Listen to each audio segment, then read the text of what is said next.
Bonjour.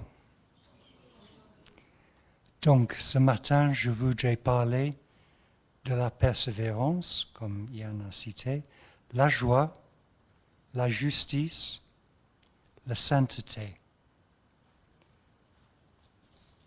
Nous entendrons des paroles de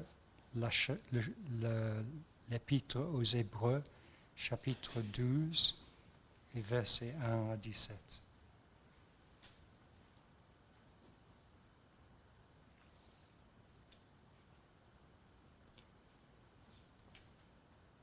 Nous donc aussi, puisque nous sommes entourés d'une si grande nuée de témoins, rejetons tout fardeau et le péché qui nous enveloppe si facilement, et courons avec persévérance l'épreuve qui nous est proposée.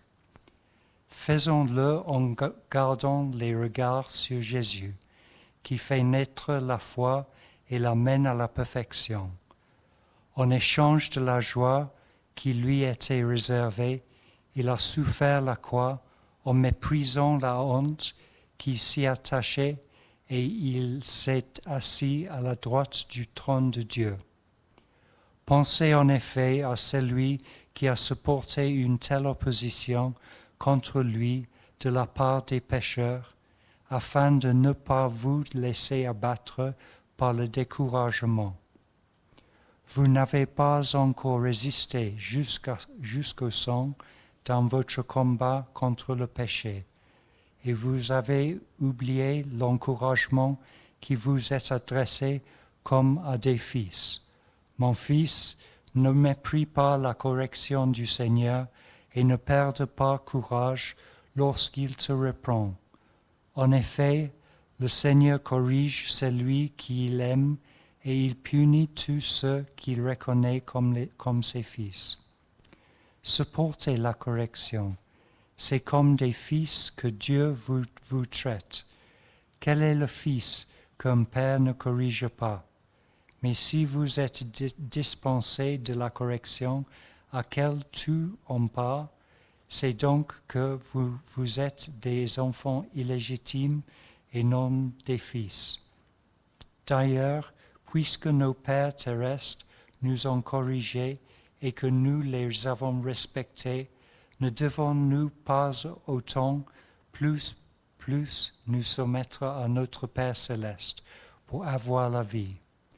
Nos pères nous corrigeaient pour un peu de temps, comme ils trouvaient bon, tandis que Dieu le fait pour notre bien, afin que nous participons à sa sainteté.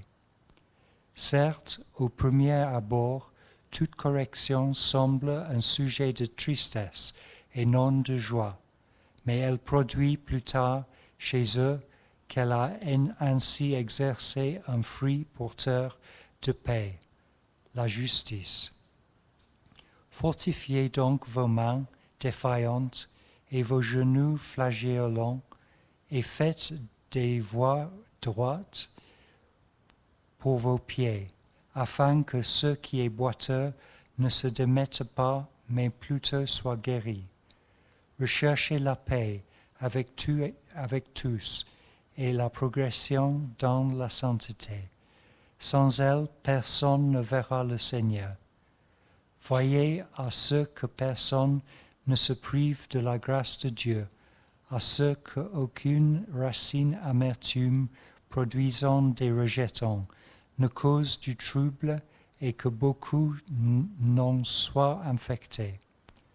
Veillez à ce qu'aucun de vous ne fasse preuve d'immoralité sexuelle ou ne se montre profanateur comme Ésau, qui pour un seul repas a vendu son droit d'aînesse. Vous savez que plus tard, il a voulu obtenir la bénédiction, mais a été rejeté. En effet, il n'a pas pu amener son père à changer d'attitude, bien qu'il ait cherché avec larmes.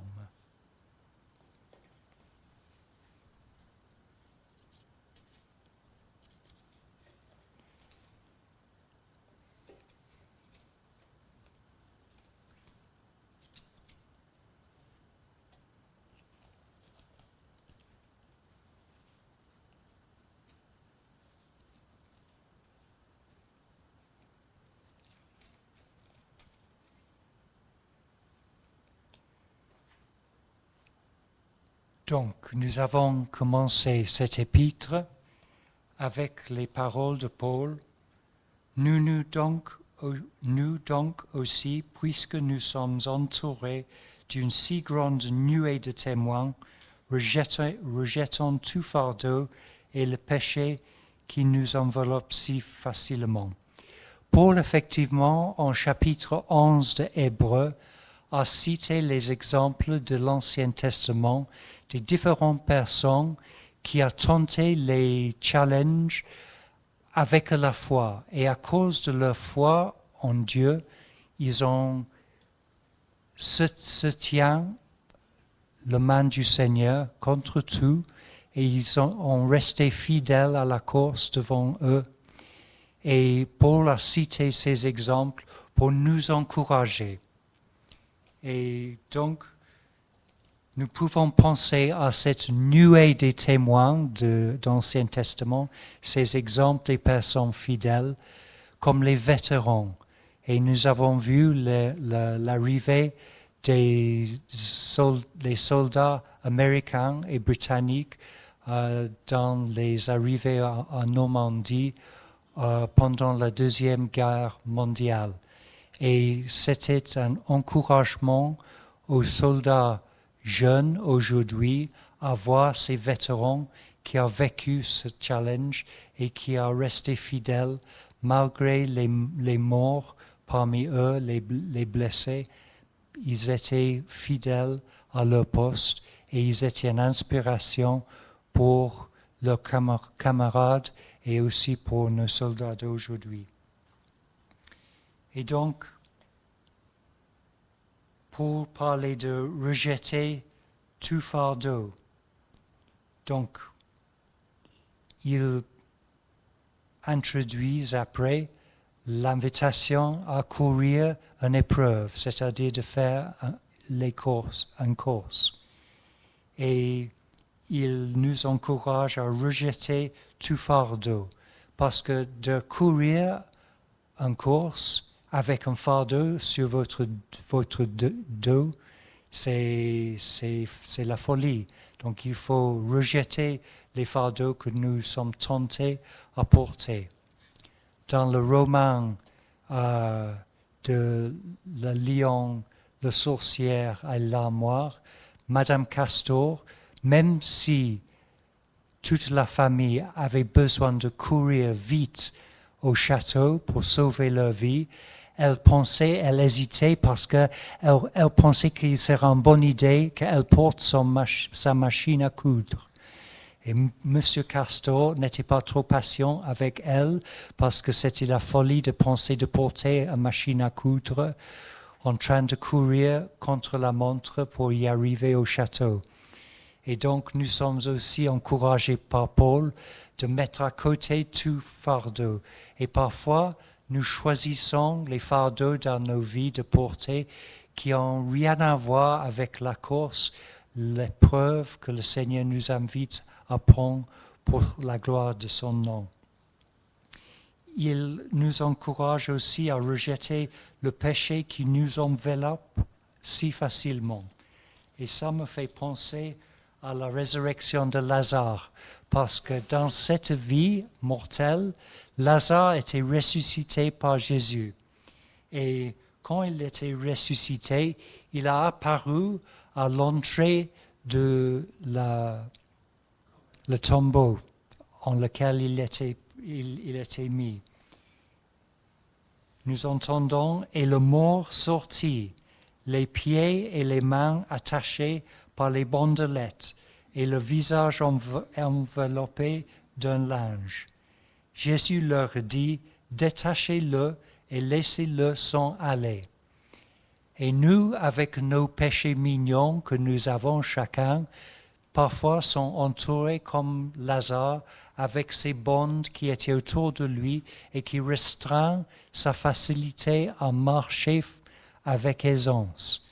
Et nous sommes invités par Paul, nous sommes challengés par Paul de mettre à côté le péché qui nous entoure pour que nous puissions courir la course qui est auquel nous sommes proposés par Dieu.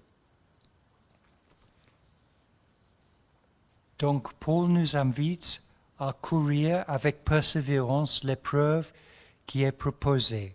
Et moi, j'aime ça, que Dieu propose cette épreuve.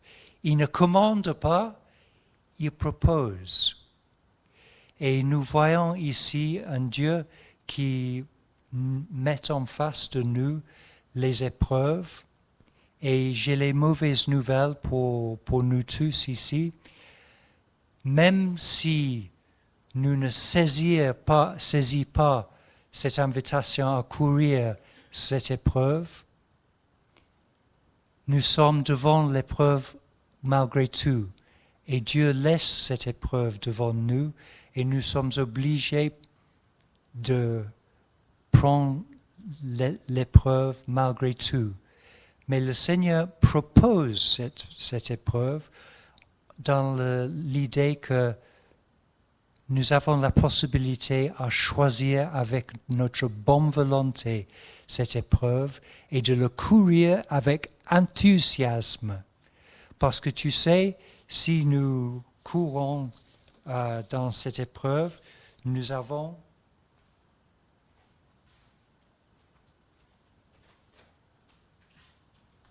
le droit de porter quelque chose. Est-ce que tu sais c'est ce que j'ai dans le sac ce matin? Non. Bon. Voici, gentiment, Yann m'a prêté un de ses t-shirts de course, une épreuve qu'il a participé, Trail Toulouse Métropole, 50 km et 15 km. Voilà.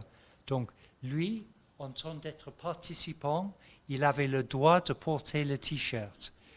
Mais de participer n'est pas la même chose d'y arriver aux lignes finales, ni de gagner un des prix pour être la première, deuxième ou troisième personne dans la course. Et donc,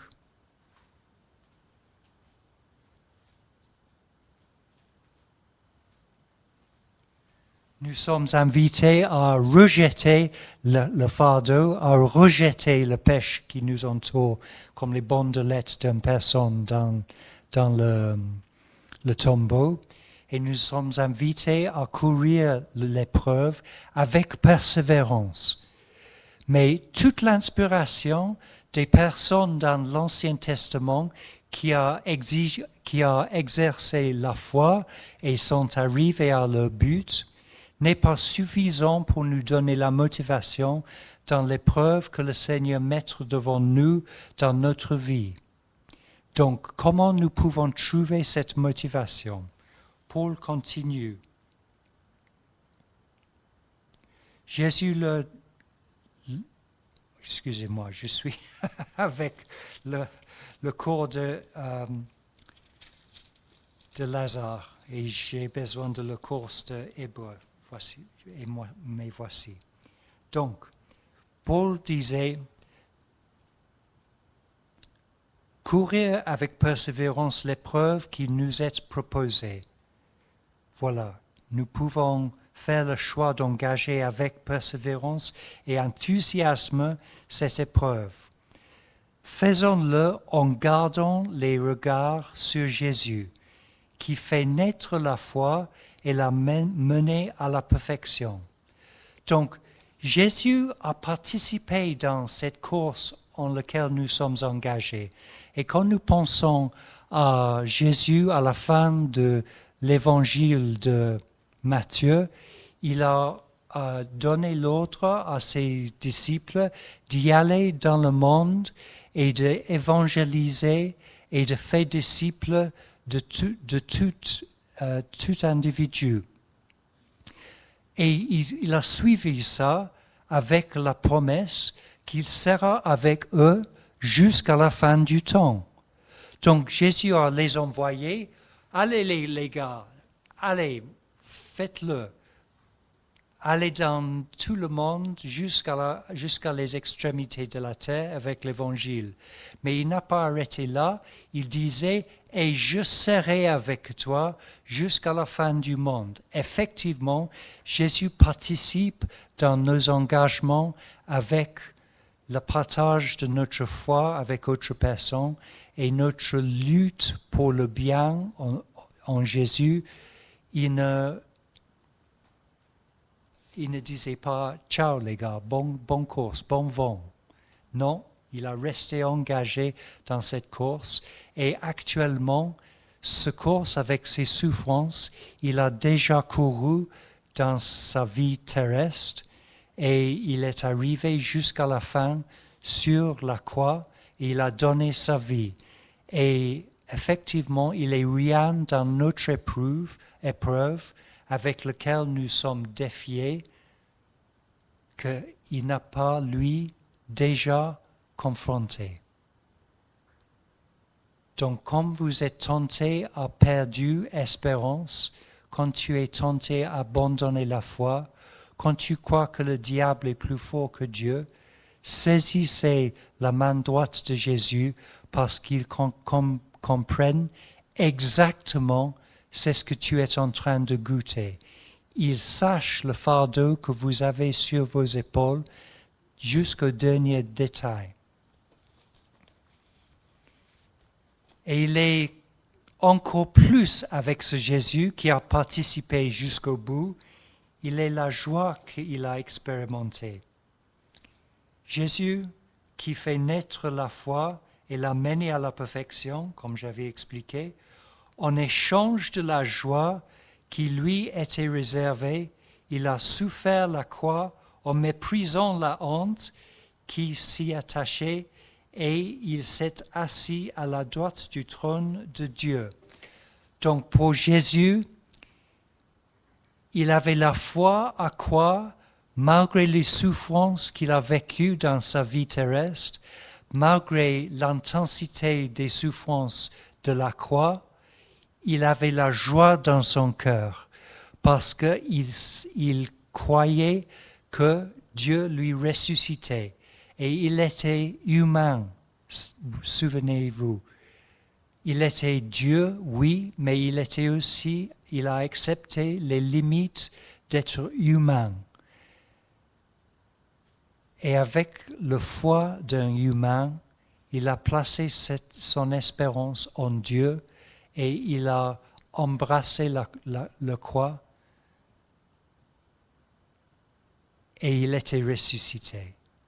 Et il montait aux cieux et il est assis à la droite de Dieu le Père. Et donc nous sommes invités pour trouver la motivation pour nos épreuves, de fixer nos regards sur Jésus qui, pour la joie mise devant lui, a couru son épreuve, embrassant les souffrances de sa vie terrestre, ainsi que la croix à la fin, avec sa foi placée en Dieu. Donc, je vous invite, comme tu es confronté avec les épreuves, de fixer tes yeux sur Jésus. Pour ajouter quelque chose qui est intéressant et à la fois très difficile.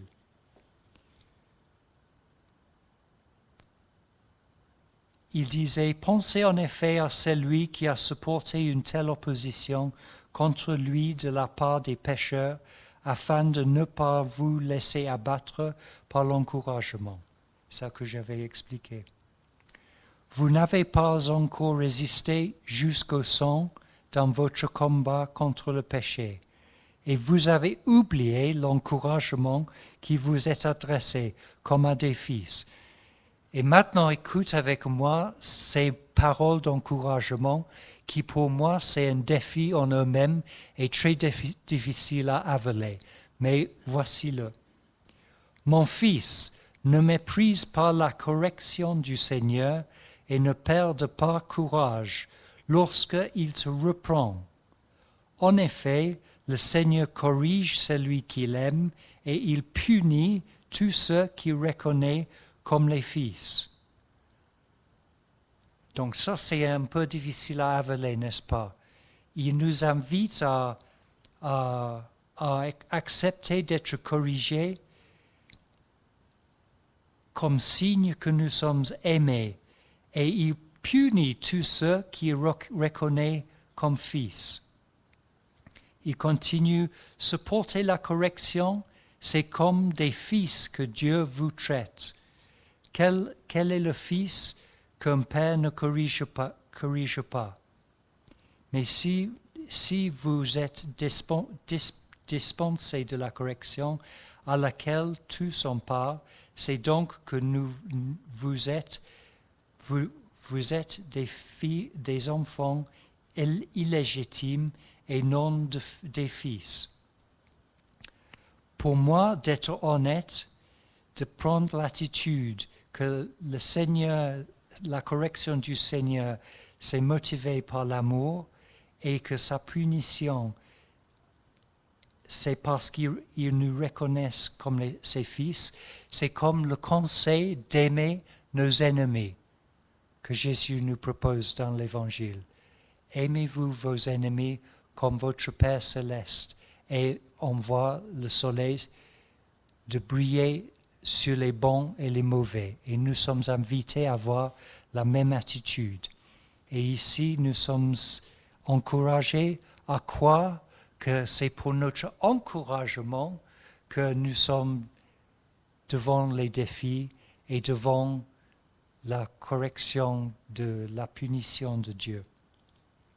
C'est difficile, mais tout récemment, dans un temps de prière où les gens sont entourés de moi, ils m'ont prié et toutes les choses avec lesquelles j'étais en difficulté devant Dieu, c'est-à-dire que j'étais fâché avec Dieu, qu'il a permis les souffrances dans ma vie, d'abord dans mon enfance et mon adolescence, où j'étais la victime des abus de toutes sortes, des garçons de mon propre âge, ainsi que les adultes. J'avais vécu les grandes difficultés et pendant toutes ces années, j'avais raconté mon père violent et les difficultés de mon adolescence. Et c'était avec un ressentiment contre Dieu dans la profondeur de mon cœur, même si j'ai me prononcé chrétienne. Mais dans ce temps de prière, le Seigneur a touché mon cœur et il m'a libéré de mon aperçu de ces souffrances comme quelque chose de négatif et il m'a montré qu'il était en train de faire un chef-d'œuvre. Excusez-moi mon manque de modestie. Mais vous connaissez les statues de Michel-Ange, le Pietà de sa jeunesse et le David aussi. Et vous vous souvenez qu'il a façonné ces statues avec une grande force, avec le marteau et son cisaille pour façonner ces formes si belles, si beaux. Je dis si belle, merci. Emily, merci.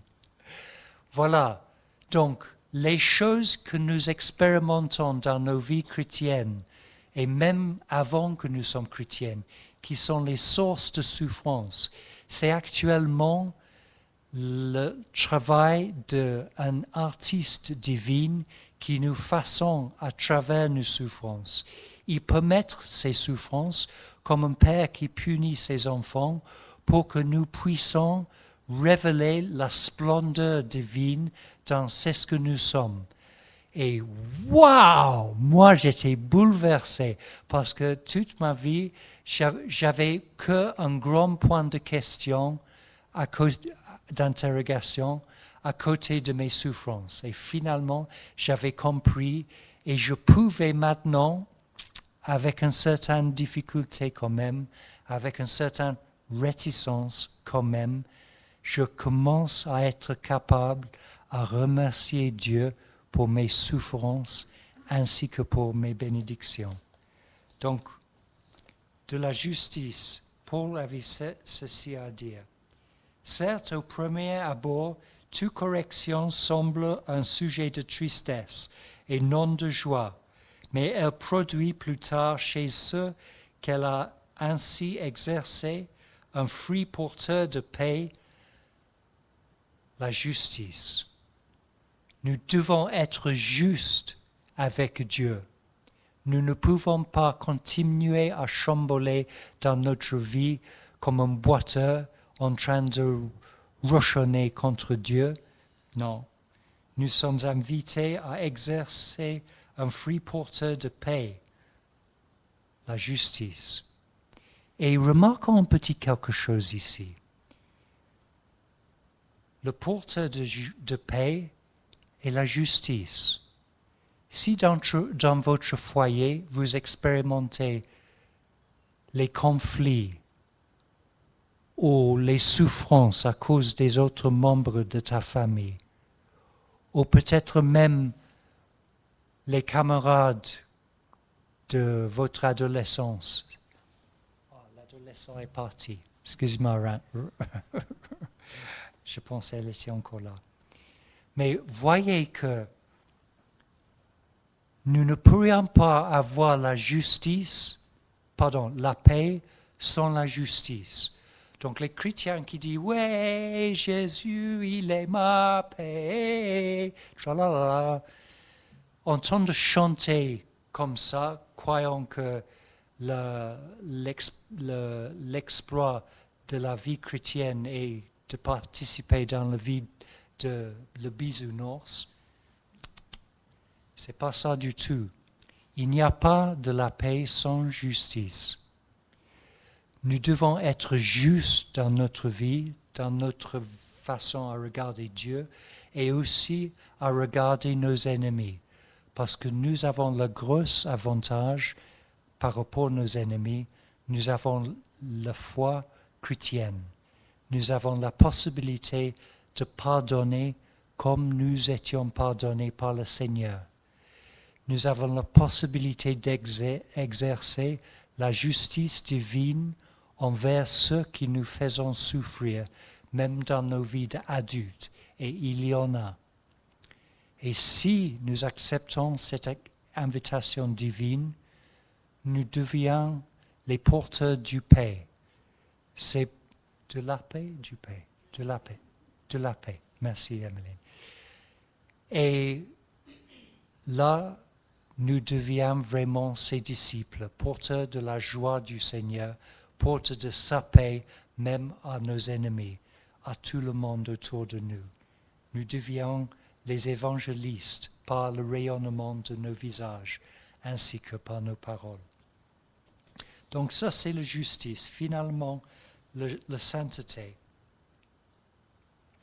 Pour continuer, fortifiez donc vos mains défaillantes et vos genoux flagellants.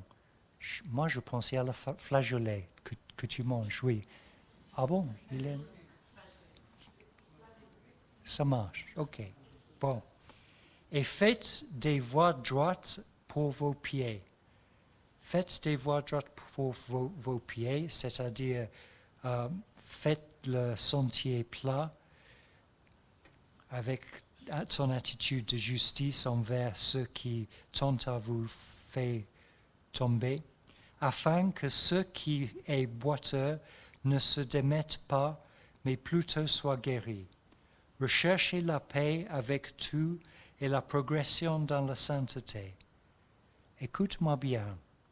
Sans elle, la sainteté, personne ne verra le Seigneur. Aïe, aïe, aïe. Moi, je pensais que ça suffit de dire « Oui, Seigneur, je vous accepte comme mon Sauveur et mon Seigneur. Alléluia !» J'étais à crusade de Billy Graham quand j'étais dans mon adolescence et j'avais couru jusqu'au devant avec beaucoup des autres personnes pour donner ma vie à Jésus.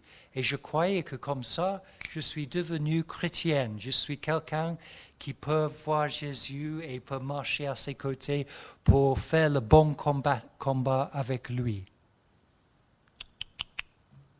Mais non, hélas.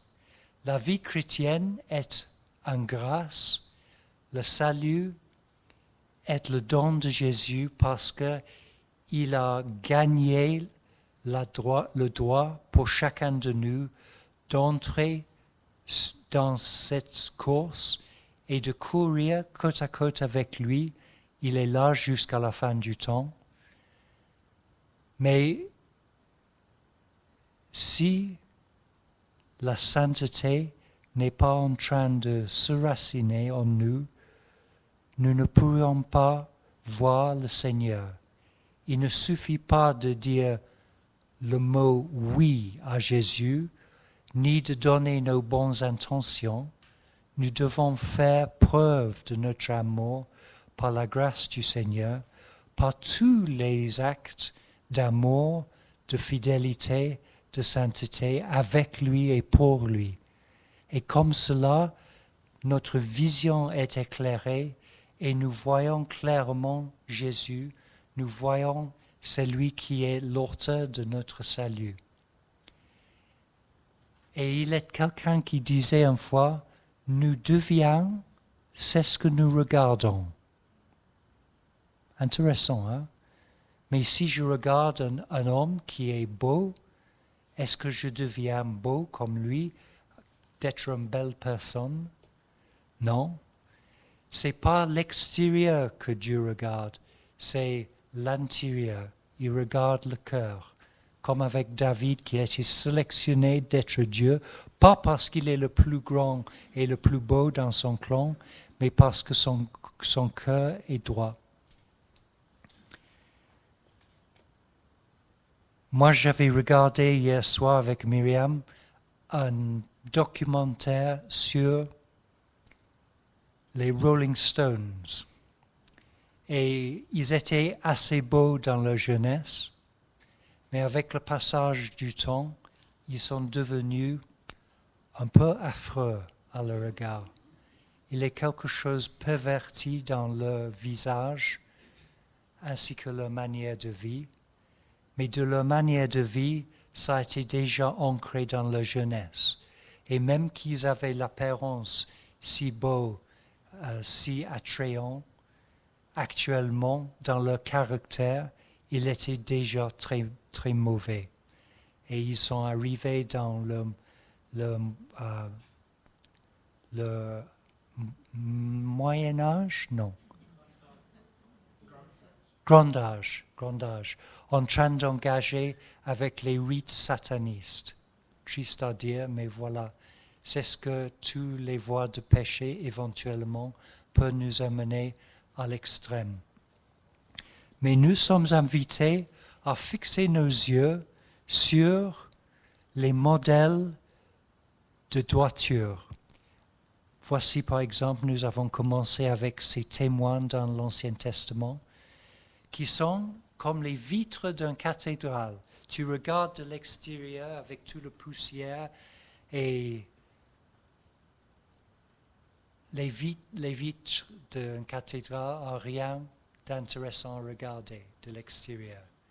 Mais à l'intérieur, avec la lumière du soleil qui brille à travers ces vitres, elles sont magnifiques, splendides. Ils racontent l'histoire des héros de la foi des anciens temps, ainsi dans le Nouveau Testament.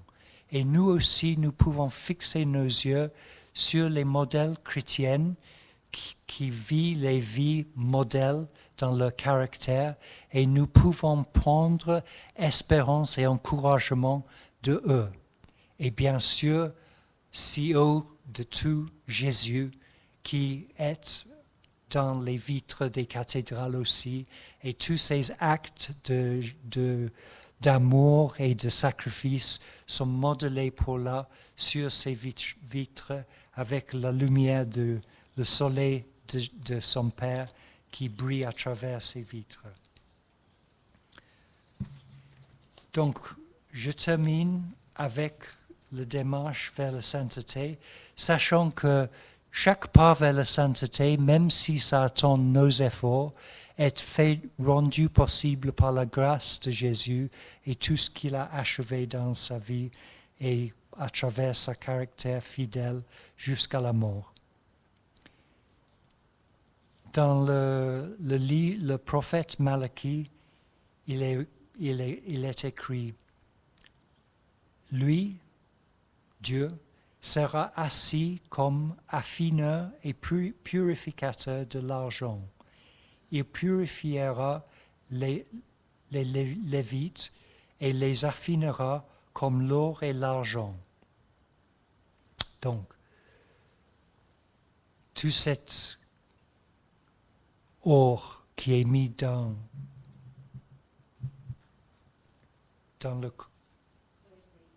le creuset, oui, et qui est chauffé pour que les impurités montent à la surface, avait besoin d'être nettoyé, les impurités ramassées, et réchauffé encore plus chaud pour que le métal deviendra bouillant et que encore des impurités montent à la surface, et ça nettoyé, et jusqu'à 7 fois cette action.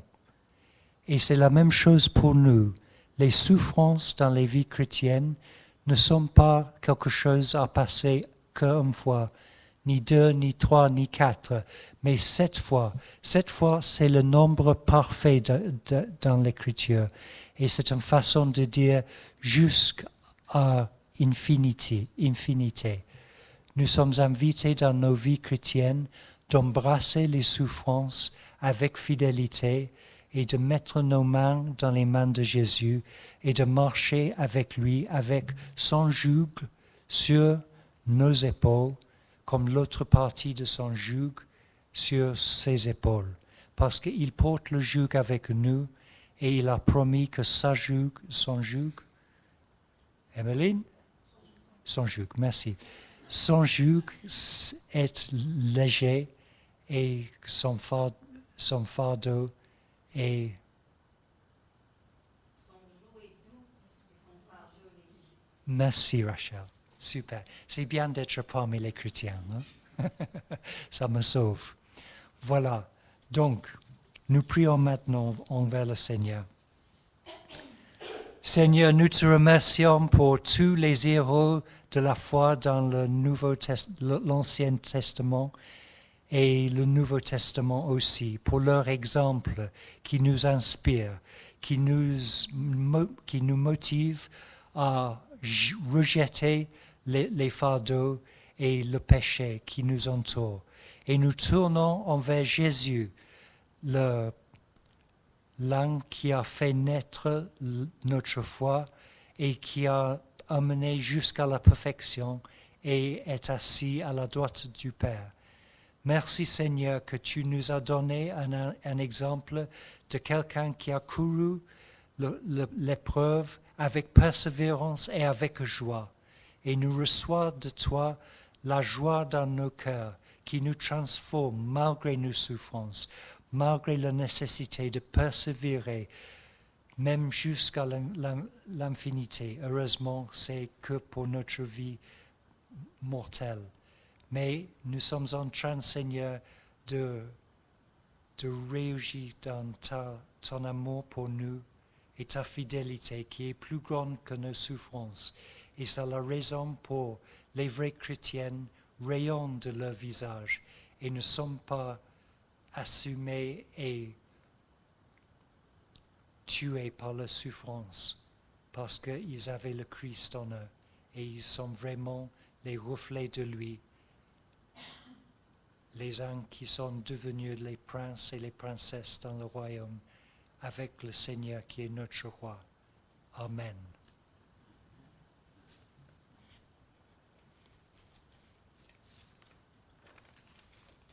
Et merci Yann pour le t-shirt.